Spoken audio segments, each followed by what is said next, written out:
All right, I always like starting these little talks with a small quiz, but since we don't really have a large studio audience, we will skip that part of it. And again, I hope during these studies that Vaughn's taken us through on the art piece that you will look into some of the books that I've recommended just to see how art, aesthetics, history, and theology do tie together beautifully. And you can also start to see whether we're talking Byzantine art, Renaissance, neoclassical, or modern, that you're at least getting yourself a little bit more familiar with that. William Blake, the artist pictured here, lived 1757 to 1827, so he was painting right at the end of the Baroque period. He's also well known as an English poet, painter, and printmaker, largely unrecognized during his lifetime, ironically. Blake is now considered a seminal figure in the history of the poetry and visual arts of the Romantic age. His visual artistry led 21st century critic Jonathan Jones to proclaim him far and away the greatest artist Britain has ever produced. And in 2002, Blake was placed at number 38 in the BBC's poll of the 100 greatest Britons. This particular piece is one of the tempera paintings which Blake made for Thomas Butts in 1799. And it's a portrayal of the Last Supper, obviously, as Vaughn was alluding to. Blake created a dramatic image of Jesus and the 12 disciples involved in a scene where each displays their own individual emotions at this critical juncture. Jesus himself, surrounded by the radiance, looks beyond his present circumstances to a future that is to be revealed. His hand gestures seem to be that of reluctant acceptance, and gathered around Jesus are the 12 men whom he chose as his special companions.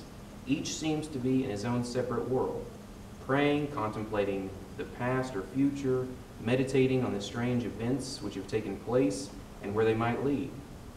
Besides Jesus sits the disciple whom Jesus loved, appearing in Blake's portrayal to assume feminine characteristics. In the foreground to the left, there might be Peter, already traumatized by knowing he would be tempted to deny his Lord, and to his right, the two figures deep in discussion, maybe continuing their earlier discussion about who would be the greatest in the kingdom. More easily recognized is Judas, to the right, counting the coins he had accepted to betray Jesus to the authorities. Each disciple struggles with his own issues, doubts, awe, disappointment, fears, and anticipation of possible outcomes. And again, this is the Last Supper. Obviously, we're very familiar with it. It's a common theme. But I do think it's important that we make sure we don't numb ourselves to this scene, because it's a scene that we reenact in imagery every week if we take Eucharist and communion. So I think we must fight not to be moved by this piece and others.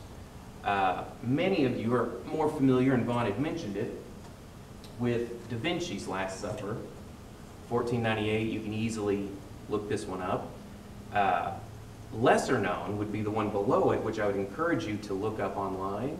It's Andy Warhol, a modern piece. And you can see, maybe not clearly on the video, but definitely Google it. You can see that it's got brand names over it. General Electric, 59 cents, Dove soap. And this is really, you know, at first you think, oh, it's an insult. But really what Warhol was getting at is, in his portrayal, you know, again, keep in mind he was painting in the 20th century, right in the middle of it, where consumerism was really taking hold.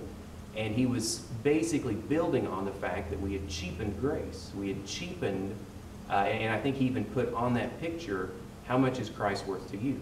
And that's why he put the stencil 59 cents over it. So I think that in some ways, personally, I'm moved just as much by Warhol's depiction as I would be others, such as Blake even. And I'd always known Blake more as a poet than a painter, but art has a way of surprising us all every time we look at it, I think. And either way, I do think it's fitting to end this short description of one of his great works of art with a well-known poem of his that I'm sure you've heard of, and hope it can resonate with you during this Lenten season.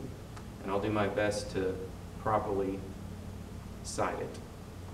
Tiger, tiger, burning bright, in the forest of the night, what immortal hand or eye could frame thy fearful symmetry? In what distant deep or skies burnt the fire of thine eyes? On what wings dare he aspire? What the hand dare seize the fire?